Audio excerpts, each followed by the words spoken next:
All right. Welcome to Culinary Connections Distribution Dialogues, brought to you by Navarro Culinary Connections from the world headquarters in Denver, Colorado. Boy, that's a mouthful. I am joined by Mike Moniz of Wulf's Fish in Boston, Massachusetts. I've had the pleasure of getting to know him over the past year. Met him back in, over the summer. And to be honest with you, Mike, I didn't even know who you were from a standpoint of your position within the organizations. I had just asked Locke Duart, hey, can you make a connection to Wolves? I've always admired Wolves from afar. And he said, yeah, let me see if I can make a connection.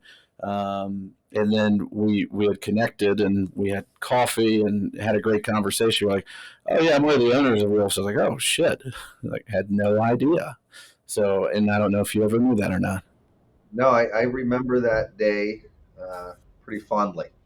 I think that's the best thing about this business is meeting new people, and meeting you has been one of those good encounters that I've experienced over the last, I don't know, it seems like it's been almost 6, 7 years now that I've been in this godforsaken seafood distribution business that I've fallen in love with.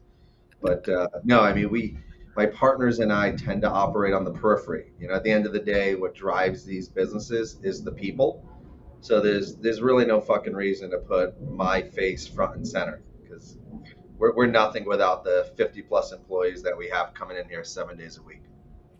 Well, I would generally say, for any distribution company, we all sell food, period, right? Like if Wolf's wanted to open up in, you know, Phoenix, Arizona, there's a seafood company that exists there now for that market.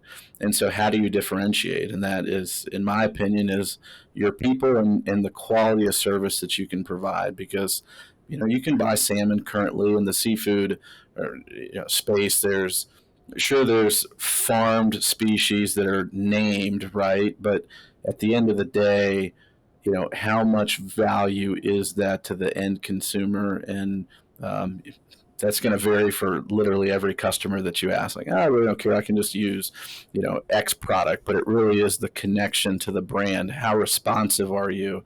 How great are the people when I connect with them, whether that's customer service, purchasing, the driver that comes in, how they interact with me and my staff. Are they rude? It just is. It's just like eating at a restaurant. All the touches from the time you walk in and the host greets you to maybe it's the bartender or the server. Or we recently ate in Las Vegas and we had a water server, we had a seafood server, we had five different servers, but the delivery, every one of them had a different purpose in the experience. Talk a little bit more about how you got into the business and maybe your previous experience. So how I got into the business was, I'd say, by just sheer luck or fate, whatever you want to call it. My career started. I was a finance and accounting major in college, left, graduated, and started at a small to medium sized accounting firm. I ended up working at various engagements at some what used to be the big four consulting accounting firms, PwC, Ernst and Young, etc. Did some time there, or did my time, as you could call it, and I realized that public accounting really wasn't my long-term career goal. But I got some sound fundamentals and broad industry knowledge across a wide breadth of clients. And I left that field, started my own consulting business, came to the conclusion that most small to medium sized businesses seek and or desire the expertise of a CPA, CFO, but for the most part, they can't afford to pay that salary, which, you're looking, the market salary for any CPA, CFO, controller type position is probably, I'd say, north of 125, uh, with a range all the way up to 250, depending on the size of the company. But for the most part, those people aren't working 40 hours a week. And I created this little niche where I would go into businesses and establish a retainer type relationship where you're getting the expertise of a former CPA, you're getting the expertise of a CFO that has, nearly a decade of experience across various industries, and they're going to design a bespoke solution for you, the small business owner, to run your business, get the information you need, but not be burdened by the high expense of, a full-time salary position and what comes along with that. And what occurred is I ran into the owners of Wolf's Fish in 2017, and I was interviewing with them to pick them up as a client.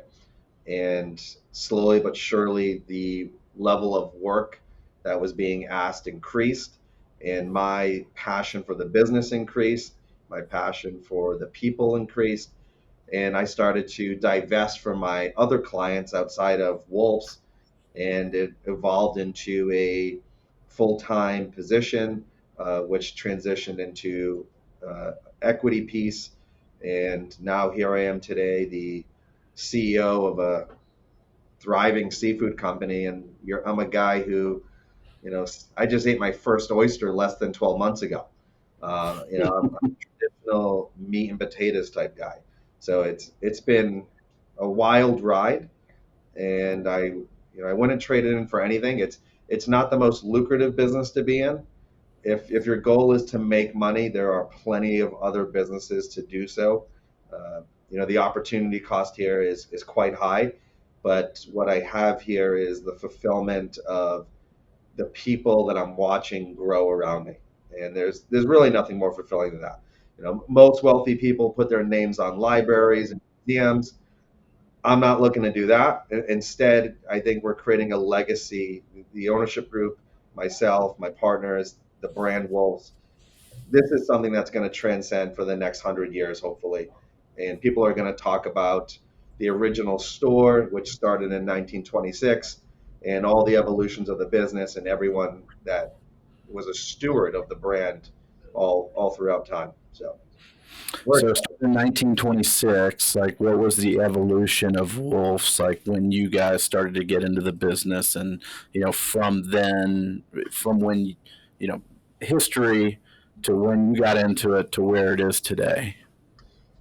So it's the business Wolves was started by Sam Wolf in 1926. It was a small retail brick and mortar location in Brookline, Massachusetts, which is right outside of Boston proper.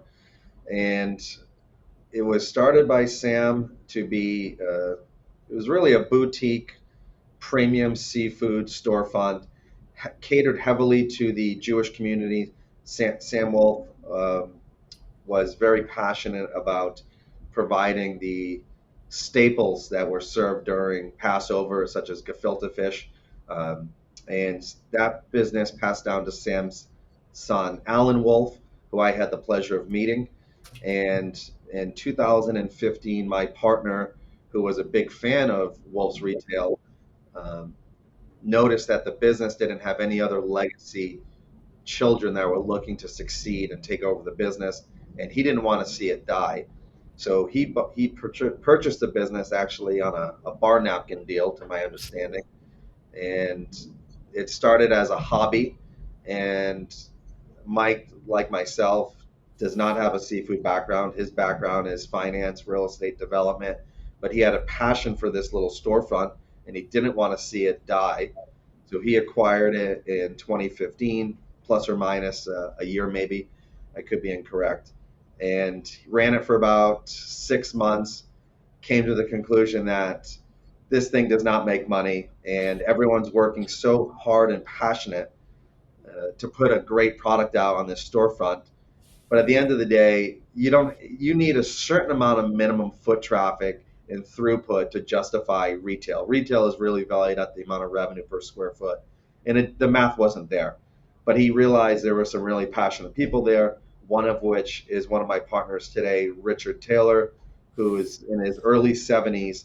He is the nephew of Alan Wolf and had been working at the Wolf's Fish Retail in Brookline since he was 18 years old.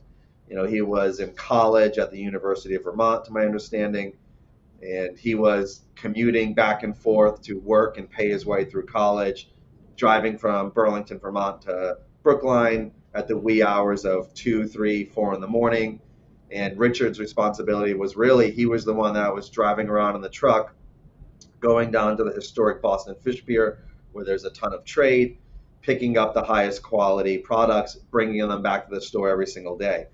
And the story is that, Mike went to Richie one day and just said, we're all working way too hard to make very little money. Let's, Rich, you're spending all this time going down to the fish pier, sourcing the best product. Let's identify the best supplier that you believe in and approach them as an acquisition target. Take the Wulf's brand that has a lot of pedigree and provenance in the city of Boston, superimpose that brand onto a wholesale distribution company. And that's exactly what occurred when we acquired George's Bank Seafood in 2015, 16 or so. In addition with that, we acquired another company called Dayboat Fresh, which was a sole proprietorship. There's probably 24 sole proprietor seafood businesses in the city of Boston alone. The barrier for entry in this business really just takes sheer willpower, a truck, a HACCP plan, and a willingness to work 80 hours a week. So, Boston being a historical Irish, hardworking demographic, there's a ton of these fellas out here and women that are into this business. So it wasn't hard to find acquisition targets. We found two. And so in 2016, we closed down the Wulf's market, nearing on its nearly 90-day anniversary. We took the Wulf's legacy brand, superimposed that on a distribution company. And so this is roughly 2016. We were operating a sub $5 million seafood distribution company, less than 13 employees, I think. And this is how we got our start. And I came on board in 2017. The company was nearing roughly $10 million in revenue. We made another strategic acquisition. We believe that aquaculture is definitely the future of seafood consumption, just with wild fisheries being a finite resource. We acquired a import company. Again, our focus has really been to, at the end of the day, this is the commodity business. And the goal is to maintain as much margin as you can in that distribution channel. It's become clear to my partners and I that there's a tremendous amount of legacy waste and non-value add players, agents, whatever you want to call them, in the seafood distribution channel. And if we can eliminate as many of those as possible and be able to provide a quality product to our customers, the biggest competitive advantage in a commodity business is being able to offer the best price, right? And that's really been our goal. Well, and one of the things that's unique to Boston, and specifically in the seafood game, is it's like if you're in the produce game and you're in the Salinas Valley or you're in Yuma, Arizona, right? Your accessibility to fresh produce, like you're in the backyard. Freight doesn't necessarily come into play for you. Where when I launched a seafood company in Denver, completely landlocked, right? We relied on a truck from Boston twice a week, right? Anyone that bought seafood in the state of Colorado relied on your two days a week, Thursday and Sunday, that came out of Boston, Thursday, Sunday that came out of Miami or Florida. And then, you've got your LA truck. You can leverage air freight. Air freight's super expensive when you put it on top of seafood. So we were, if you're in Denver, you buy 1,000 pounds of halibut, you run out of halibut 2 days before your next truck, you're kind of hosed. For someone in Boston, if you look over what Mike's left shoulder, his window, that's the Boston Harbor, I believe, right? Like Yeah, I literally. would have the window shade opens. And I thought about that so you could have a nice picturesque view of the Boston Harbor and Logan Airport. And fortunately, with the sun, it would be a poor reflection on this video. But no, I mean, at the end of the day, you're hitting the nail on the head in regards to how to be competitive in this business. the way I look at it, it's a three-legged stool. And those three legs on the stool are physical infrastructure, which, that encompasses location, etc. Human capital, which is your staff and the relationships that they bring. And then hard capital, which is just financing or self-financing, traditional bank financing, etc. But, we put logistics number one because at the end of the day, that's a finite resource, infrastructure. I mean, apologies. Just like wild seafood is a finite product and resource. There's a limited amount of places where you can build a seafood distribution company. In the city of Boston, there's been a tremendous amount of consolidation of resources to more what people would consider to be more profitable endeavors to operate in the city, more favorable to um, real estate taxes, tax dollars, etc. We're currently operating out of Marine Park here in Boston, which is on the periphery of Seaport. And there's been a lot of change where historically you had to be zoned as marine industrial in order to have space here. And there's been a great amount of pressure to rezone this marine park to allow general industrial. And there's been a great boom in the life science biotech field in the city of Boston. So there's a limited amount of land available if you want to build a distribution company. So we're lucky to have a domicile here in the Marine Park, which is we're less than a mile to Logan Airport. 70% of our customers are within 5 miles of our business, and we have access to, and not just to receive product at Logan Airport, but we have access to bring product to Logan Airport to service a lot of those distributors that you've worked at outside of Boston that are reliant on that Tuesday, Thursday, Monday, Wednesday, Friday delivery schedule. So we have the ultimate luxury here. So we check that box on that three-legged stool as far as infrastructure. So we love being here, and we're super excited to grow right here in the city of Boston.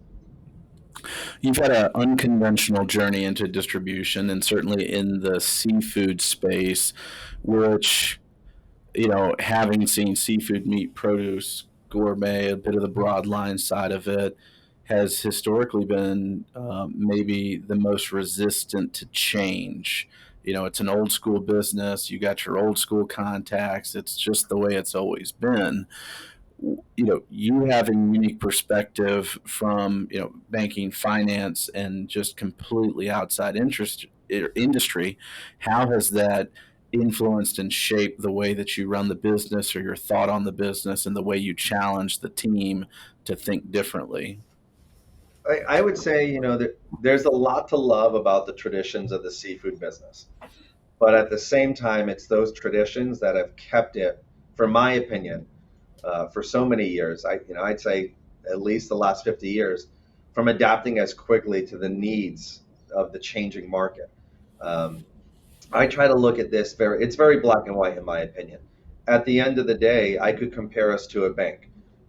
Instead of lending money, and in return for that lending of money, you need to anticipate some outsized return to justify the risk and your cost of capital. Really, all we are doing here is we're lending seafood products to a restaurant, and in return, they're going to pay us at a certain point in time, whether it's net 14, net 21, net 30, and in return for that lending of the product, we need to make a certain amount of return on that, right? It's to me, it's probably, and I just had a meeting yesterday with a meat distribution company in Florida, and at the end of the day, we all looked at each other and just exclaimed, "This is a very simple business." The distribution business is the most simple business, and it's been around for 100 years. It's been around for centuries, right? And it's going to continue to be around. And I think that the biggest player, obviously, is look at what Amazon's doing in this business. It's not complicated. It just comes down to having the capital and the willingness to look at the data and use data to drive decisions. And I think the seafood business, historically, we still have a lot of trade partners, suppliers that we work with, where we're getting invoices sometimes 1, 2 weeks after the fact on pen and paper. And there's this unwillingness to adapt to technology trends. And if everyone was able to sit in a room and be fully transparent and really have discussions, these aren't complicated discussions. And unfortunately, this business is so heavily reliant on relationships, both on the supply side, on the customer side, that people often get stuck in their own ways. And listen, I understand relationships are extremely important, but if people are resting purely on the relationship side of the business, they're not looking at long-term success, because eventually those relationships are going to transition. People move on. People pass away. And I much rather you're going to be in a better position for whoever's going to succeed in that relationship if you're able to provide them data and facts and a clear understanding as to why you should be doing business with Wolves versus, well, Tom did business with Wolves for the last 30 years, so you should just continue that relationship. It's really an injustice. And I think people have relied on that because when there's no transparency, there's more fraud. There's people are more vulnerable to be taken advantage of, and it's unfortunate to say this, but there's a heck of a lot of fraud in the seafood business. There's a heck of a lot of lack of transparency, and there's a tremendous amount of headwinds pushing against transparency, and that's it's unfortunate, and that's really where we're navigating. What do we want? What do we want to make paramount to our business, and where can we facilitate change? And that's really where I think we found our niche. Yeah, the buying process, I think, as an end consumer has really changed. To your point, historically, regardless of produce, seafood, meat, um, every city, major city in North America had a couple seafood distributors, a couple produce guys, a couple of meat people. You're seeing less and less of that because of consolidation and or, like you said, it's a very tough business. And now, the husband and wife duo that may have ran in Kansas City, the Kansas City Seafood Company, right? Um, the the owners, husband and wife, their kids went off to school, graduated, got an accounting degree, and another one became a pharmacist, and now they live in Atlanta, and one lives in LA. And they have nothing to do with the business. So, what legacy do you leave? More than likely, you're going to sell the business. But when it comes to the selling side of it, you're right. If Ian works for a company and I've got my great Rolodex, I've built a relationship, and then I leave, now Wolf's is vulnerable because I left and I'm taking the business. So now all of a sudden, you're left with something. We as consumers in 2024 now want to leverage. Okay, I can get an Uber. I hit the button, and I'm going to book my flight right now, and I'm going to, book a hotel, all from the palm of my hand. Or I'm going to audit pricing on, if you think about the growth of Webstaurant. You have Amazon that is not a food service distributor yet. I would almost guarantee you 95% of restaurants are probably buying something from Amazon. I just walked past, so we're here in the Seaport area, and I don't like to promote restaurants that we don't do business with, but I saw a UPS truck walk into Legal Seafoods just last week, and this UPS truck had Domino sugar, bulk pack, a bulk cardboard pack of Domino sugar. They had Mott's applesauce, and they had ketchup packets.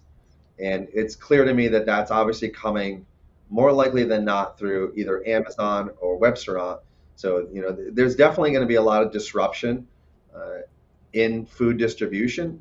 But at the same time, I believe it's going to create a vacuum for specialty distributors that are able to capitalize. And when I say specialty, I want to focus more on the perishable protein class of goods, seafood, beef, poultry, etc. Because at the end of the day, the Amazons of the world and the restaurants of the world, these or Fortune Fish International or Santa Monica Seafoods or Cisco or Performance Food Group, these mass consolidators, the biggest mistake that they're making is you mentioned a minute ago that most successful boutique distribution companies that are doing perishable items, they have a extremely passionate workforce that is typically led by an extremely passionate uh, group of family owners that have transcended over the years.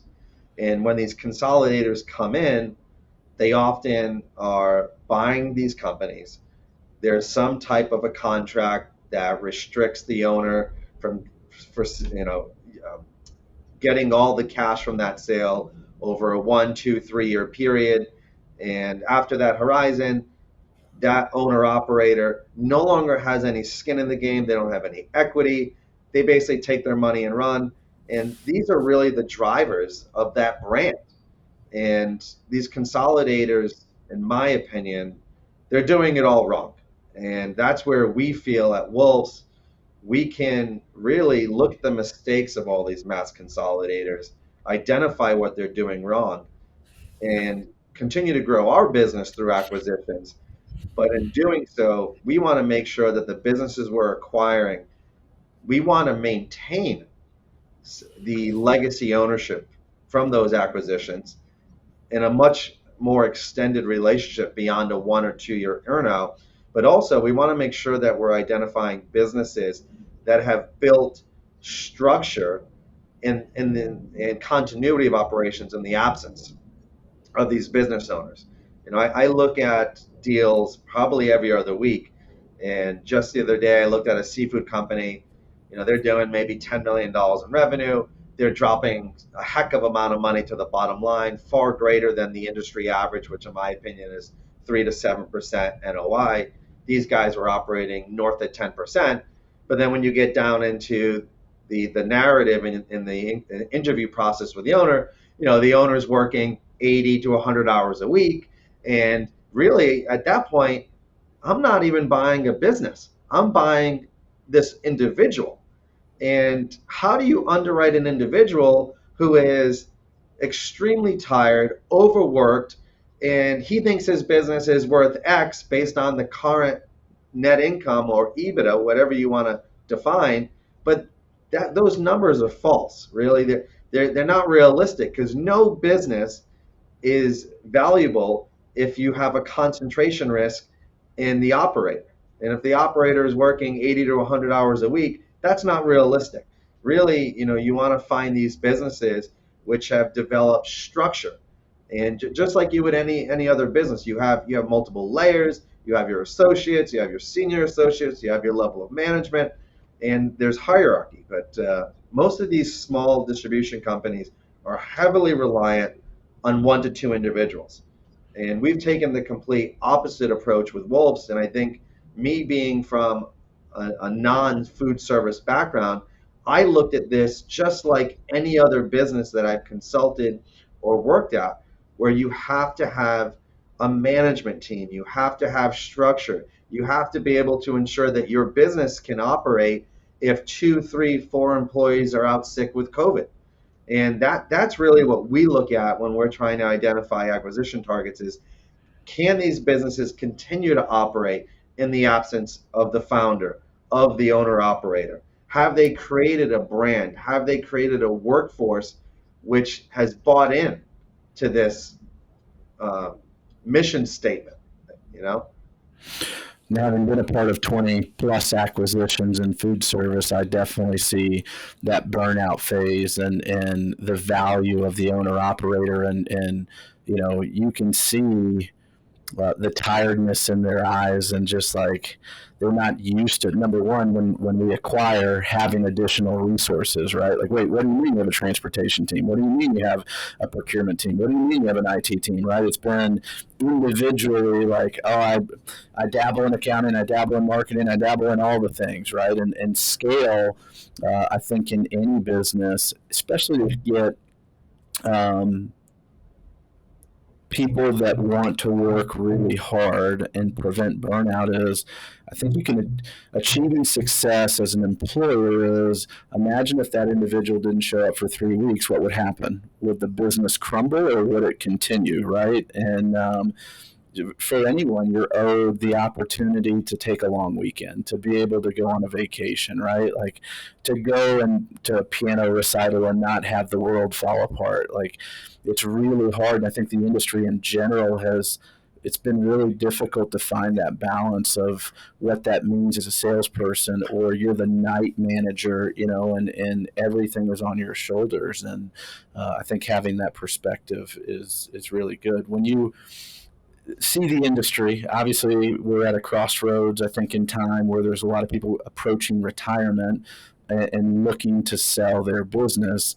If there's somebody listening that potentially owns a distribution company, may not know the M&A world, is there anything that they could do to value their company more, to prepare themselves for a sale? I think it goes pretty much into what I just described. That the most important thing is a, you want to drive EBITDA. These distribution companies, this is not the tech world. This is not pharma. They trade on a multiple of EBITDA, which is earnings before interest, taxes, amortization, depreciation. So obviously, driving EBITDA is important. But after that, I'd say the second most important thing is having a business that can maintain in the absence of those owner operators if they choose to remove themselves. For the most part, what I'm seeing, the ones that are looking to sell, the owner operator is in their early 60s to early 70s. They don't have any children that want to maintain or run the business. So they're presenting really, they're selling from a position of weakness where they're saying, I'm going to sell you my company. I want to fucking be out of here in 2 years and good riddance, right?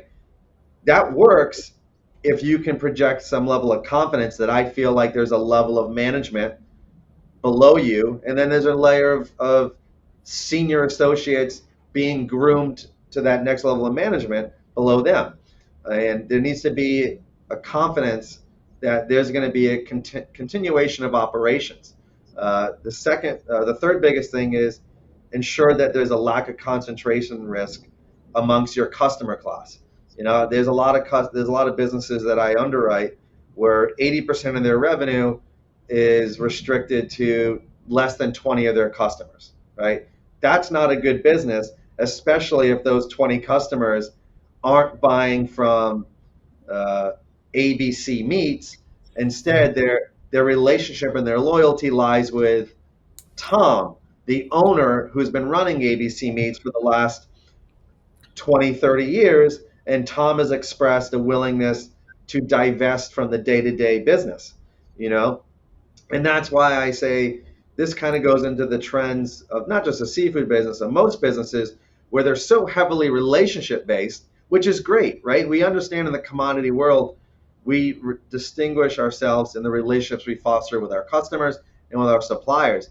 But ensuring that you're able to extract all of the data out of those relationships and having it live in a customer relationship management tool, a CRM tool, or somewhere in your ERP, so that when you come time to sell, people aren't anxious about how do I extract all this data out of you before you go off into the sunset. If you can present somebody with a ERP system that includes a CRM that has all this data, that is invaluable, right? Understanding what drives your customers' buying patterns and what drives your suppliers. And I mean everything and anything. I want to know for every customer I do business with, obviously I can't touch all 700 of our customers. But as the CEO of the company, I try to make sure that I'm touching everyone over a certain dollar spent. And for all of those customers, I have in my CRM system their birthdays. I know how many kids they have. I know their kids' birthdays. I know their allergies to food. I know what they like for sporting events. I know what they like to eat. That is invaluable. I know for their specific restaurant what drives their decision making. Is it quality first, then price, Then service, is it price, service, and quality? These are invaluable data sets that really would drive and ease a sale if you're a distributor. Data is everything. You look at Amazon and why Amazon is so successful. I just read yesterday, Amazon controlled about 36% of the e-commerce transactions in 2023. The next closest competitor to Amazon was Walmart, coming in at sub 7%. The lowest on that list, they stopped at 1%, was Kroger. The reason why Amazon's so powerful is because of data, right? Majority of the earnings of Amazon is coming from their AWS, their cloud service platforms. Amazon e-commerce is a data mining tool. They hold all the cards. It's really a monopoly on data, which is a whole nother can of worms we don't need to get into. But I was flying to Florida this week to meet with that meat company, and I'm waiting to get off the plane. I look across on the carry-on overhead bin. This guy across from me has a luggage carry-on, and I looked at the zipper. It says Amazon Basics, right? Amazon has this luxury of seeing trends and identifying trends through the data they're getting out of every sale that occurs on Amazon. They're able to then say, what products do we want to get into? And then they reverse engineer those products. They're making them at a cheaper cost. They're slopping on their Amazon Basics private label, and they're getting the customer a product where the customer they already identified there's a need for it, right? So it's so important to have this data. Yes, everyone, it's great to, Wolf tries to strive at having the highest quality products and the newest products and what's trending, what's not. And those are really to get you in the door. But at the end of the day, if the restaurants aren't able to make money, we aren't able to make money. So all these great things that we do to differentiate ourselves are really, they're door openers. But what's more valuable is for us to be able to go to that customer and say, listen, we service nearly 700 customers. And here's all the data we're compiling. And here's what's been successful. We're noting that, hey, on a high revenue item in any restaurant, whether it's salmon or shrimp, we understand that you need to be able to make money. That has to be a high margin item. So, here's what we're seeing is successful in customers of your size, where this is making up a certain amount of your revenue. We're going to push them to a product that we know works. It may not check all these boxes on being extremely sexy. It's not exotic. It may not have a story, but at the end of the day, it's going to make you fucking money, and it's going to allow you to maybe make a little bit less margin on these exotic crudo products with these high-end Japanese aquaculture products that are expensive because you have freight involved, but that's going to bring them in the door to highlight these unique products, but you're going to be able to make it on your commodity items, and we're able to give you different options, good, better, best. If you want to have the best, you want to have ASC certified, MSC certified in the wild, you want to ensure that there's, husbandry, there's no inhumane labor practices. We can get you all of that, right? But being able to give people options, and those options are sound options driven by data, is invaluable. So to the small to medium size distributor that's looking to sell, you better start investing in technology, investing in data, and being able to find someone in your company to take that data and present invaluable reporting to your potential acquirer. And really, I think where these distributors are going to end up saying is, well, fuck, with all this data, maybe I don't even sell and I just continue to run the business. The problem is tech is expensive. A data analyst is expensive. And if you're already pursuing the idea of selling, more likely than not, you're not looking to spend another $250,000 a year in ERP upgrades and data analyst compensation to extract all that. So it's a double-edged sword. Well, you hit on something that I'm very passionate about, which is uh, B2B e-commerce in food service. And we serve a customer that transacts every day. It's a transaction, right? And the reason that they buy from Wolf's today, you may have never got the salmon business because, man, the chef, his sister is the salesperson for the competing seafood company. But you know what? The truck came in at over temp and they had to dump everything and they have no salmon, right? So now you've earned that opportunity. And as a distributor, you're fighting for that business every single day. Often we say we're only as good as our last delivery, right? If you show up at 3 p.m., they had a party go out at 10, you're fired until chef, maybe comes back to earth and realizes like, hey, it is a partnership between the distributor and the chef because guess what? I'm going to fail you as a distributor, poor quality, late truck, like whatever. There's so many things that are going to happen, and chef is going to forget to place the order, forget an item. Something is going to happen where you're going to have to come in and help, and uh, but that transaction is every day. Most people in North America don't go to the grocery store every day, right? We may go Saturday and we go on Wednesday. Now with Instacart, like it makes it super easy just to kind of fill in the gaps a little bit. But in food service distribution, we have the ability to capture people every day for a transaction. And that means that you better be prepared as a distributor to sell when the consumer is ready to buy. And I think the picture of most distributors that we can have is when you walk in the back alley of a restaurant and you see maybe the sous chef sitting on a milk crate having a cigarette. They have their iPhone out and they're scrolling Instagram or whatever they're doing in modern day. Often now they could be shopping for something for somebody's birthday on Amazon, what have you. But the data is critical. And one thing as a salesperson, you can't anticipate what the customer thinks they want to buy from you. That's, I think, the silver bullet in all of this, and the data is the ability for you to know how much volume you're moving, right? What was the number one thing dropped out of the cart collectively for your 700 customers?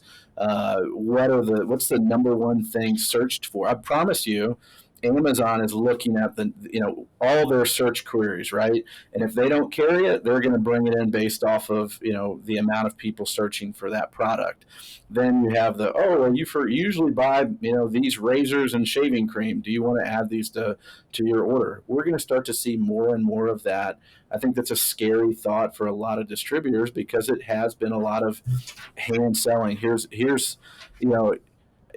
my price list, which often has been the reason that, hey, chef, my scallops are cheaper. You should buy them from me. It's not necessarily the value at that time that the quality is better. It's just like, I can beat the price. And I think you have to have products, as you mentioned, to open up the door. But once you have a customer, and I tell people frequently, imagine if Wayfair, which is an online furniture store, if they just put a chocolate category online, and this is an online furniture store, they'd probably start selling chocolate because someone would start browsing and think like, oh, wow, I can just, add this to cart. And so, the future of selling in distribution, like what does selling look like in 2030? I mean, look at the Apple Vision Pro. I know a lot of people think it's stupid and goofy and what have you, but the first iPhone came out in 2007, and you had people that say, I don't Well, need an iPhone. I got a BlackBerry. Paul regrets those remarks that he made.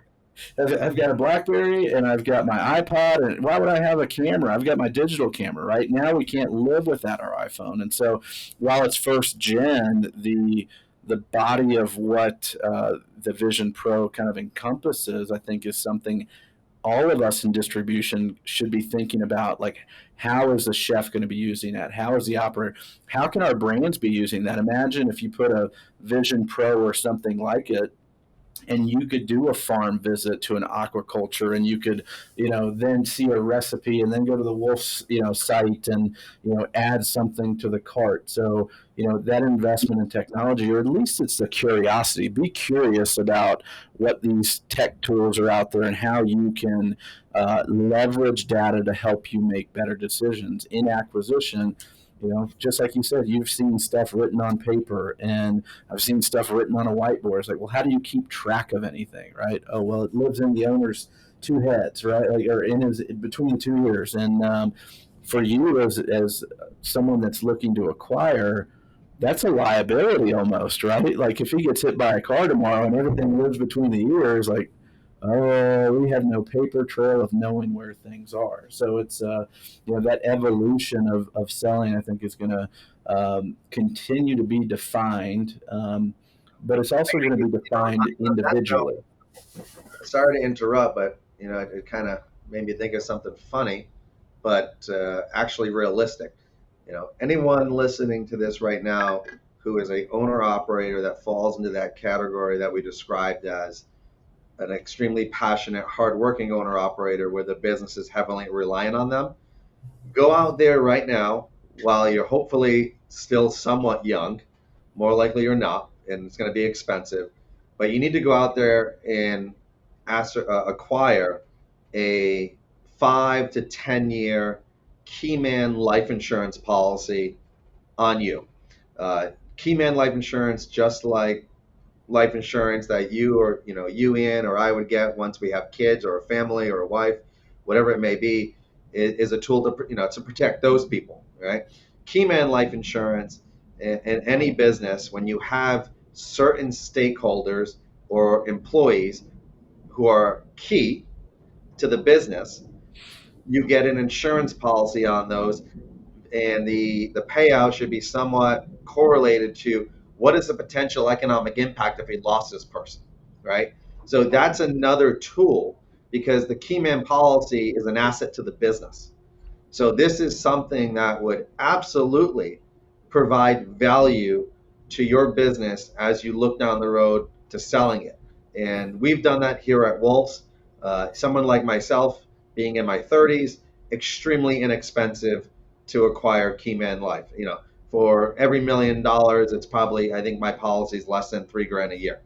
I have a partner in the business, Richie Taylor, who I love, and he's one of the people who I'm trying to get him as one of the founders and partners in the business to do less day-to-day work and spend more time uh, bestowing that knowledge on the next generation of employees. But at the same time, I absolutely have a Keyman life insurance policy on Rich. Obviously, quite more expensive. He's in his 70s, probably cost me close to $20,000 a year per million. But these are all things that are valuable to your business. These are assets to the business, right? If I just sat here and explained one of the biggest weak points of a seller in these family owned, single owner operator businesses is the exposure of the risk of losing that person.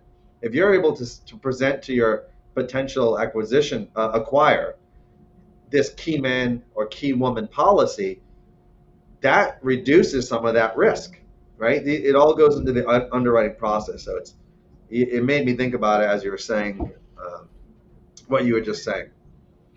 So let's talk about brand for a second. As an outsider, previous to meeting you, Wolf's was on my radar as I think any savvy person in leadership or distribution keeps an eye on who are the players in the game, right? And Wolf's was on the radar. Is like, damn, they do a great job on social. The messaging that's on the website, like everything is beautiful. Where did that come from? And how do you guys maintain that image and connection to the customer and even to the farm?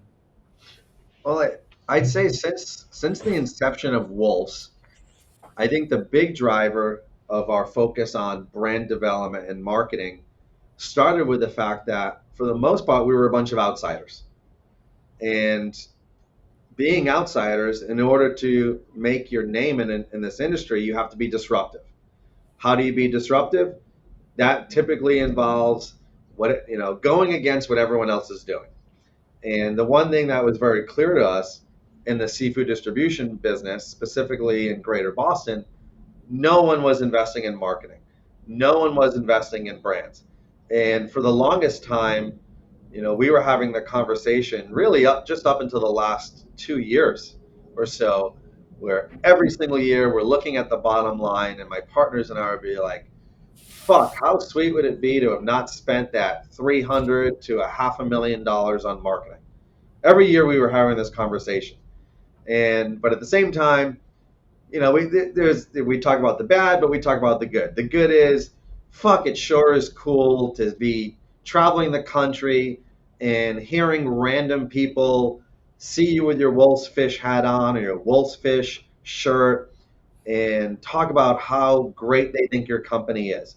So, but does that justify the nearly 500,000 we're spending on marketing a year? Probably not. But the one thing we always knew is every decision we make as a business, we've decided from the very beginning that it's going to be the decisions we make today. For the most part, we're looking 10 years down the road. And we've known that spending all this money in marketing and branding and websites and trademarks, all the things that no one cares about or typically disregards, we've been looking at the bigger picture, which is down the road, we're always going to continue to be in the commodity business. And how do you differentiate yourself in the commodity business? It comes down to having an established, trusted brand. And in order to have that established trusted brand, first you have to build the lines of this brand. If you think about coloring in a picture, right? So for all these years, our marketing team has been building the structure of what is Wolf's, what makes it great. But really, coloring in between those lines is excellent customer service, integrity, carrying only the utmost quality products, full transparency, never lying to the customer, right? There's so many people. I see trucks up and down this Boston Seaport area where it says only carrying USA products. And they're selling farm salmon from all around the world. It's just, establishing a brand is one thing, but it's how you operate every single day. At any point in time, all the work we've done, all the money we've spent on this brand could be eviscerated and devalued the moment we tell one lie or we upset that one customer who is going to be malicious in their review. Nowadays you're so susceptible to public criticism. There's online reviews, there's Google reviews, there's Instagram, there's everything.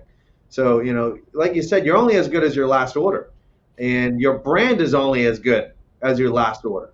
Obviously, you can do damage control, and if there's malicious intent and someone's acting as a bad actor to try to take down your brand, you can defend that and defend your integrity. But it really just comes down to every single day. When any of my employees or anyone is wearing a Wolf's branded sweatshirt or a hat, we're all stewards of the business, the legacy business. And I go back to when my partner Mike bought the retail store in 2015. This is someone's name. Wolf's Fish started by Sam Wolf putting his name on a building, his name on a truck. We are stewards of something it's not a brand. This is someone's family legacy. And there's been nothing more fulfilling to my partners and I, when Alan, who recently passed away, but the first time he came to the small distribution company when we were in 2,000 square feet, and he saw Wolf's on the building, it was so touching and endearing to see how happy he was to see the next gyration of his business. And he was alive to see the e-commerce start. And it's so fulfilling to think that we're creating a legacy. And every day we want to make sure that we are able to go to bed every night feeling comfortable that we did the most we possibly could to maintain that legacy and put Wolves in a position to succeed. I look at myself as I'm like the Getty Museum. I'm just the curator and the steward of the Wolves brand at this point in time. But I want to build something that there's going to be another Mike, there's going to be multiple CEOs, multiple people running this company. I just want to make sure that I'm able to put it in the best possible position that someone is happy to take over this brand and continue stewarding that into the future. Well, I think this conversation has far exceeded the expectation of mine of what I thought the way we would weave and navigate and really kind of talk about the realities of what seafood distribution is, where it's headed, challenges, the M&A side of it. And, one of the reasons that I wanted to start the podcast is to bring these conversations to light, because if you're that independent distributor in Tacoma, Washington, what is your network? You don't have a network. I mean, you have your network of vendors and your confidants, but like, to hear the stories and the realities that you're faced with, and the legacy you're aspiring to build, I think it's a very cool thing to hear from people from all over the country that are impacting the way that we get food to the table. So I am thankful for your time, and you know all that you've done to inspire and educate me, not just today, but previously. Hopefully, for those out there listening, you've had the opportunity to now virtually meet one of my favorite people in the industry. So thanks for joining us, Mike. Thank you, Ian. It's been a pleasure, and I'll leave your viewers or listeners with one last tidbit. Stop focusing on the competition. The competition is never going to fucking give you a single dollar. Focus all your energy, all your efforts on the customer, and compile as much data and information about that customer as possible. Those are the people that are going to give you money. They're going to give you enterprise value, and it's that fucking simple. Incredible. Love it. Thank Thanks you, for man. joining us, and we'll talk soon. Thanks, Mike. Cheers. Have a good day.